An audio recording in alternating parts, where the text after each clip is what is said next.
உங்களுக்கு இன்னொரு விஷயம் தெரியுமா?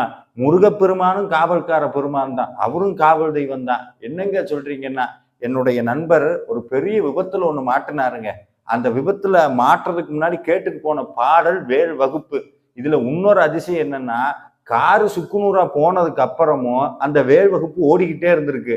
அதை பார்த்து இவரை ஹாஸ்பிட்டல் அட்மிட் பண்ணிட்டு போலீஸ்காரர் கேட்ட ஒரே வார்த்தை, எப்படி உயிர் தப்புனீங்க, எப்படி பொழைச்சீங்க இந்த விபத்துலன்னு.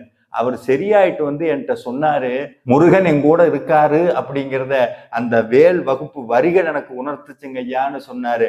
அப்பதான் எனக்கு ஒரு வார்த்தை ஒண்ணு ஞாபகம் வந்தது.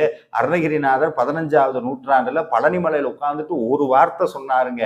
தொழுது வழிபடும் அடியவர்க்கு காவல்கார பெருமானே, உன்னை யாரெல்லாம் முருகான் உன் காலில் விழுகிறாங்களோ அவங்க அத்தனை பேருக்கு நீதாயா காவல்கார பெருமானேன்னு சொன்னார். இன்னைக்கும் உண்மையாகிட்டு இருக்கு. முருகனை நம்புங்க. என்னைக்கு நம்மளுக்கு பக்க பலமா காவலா நின்று நம்ம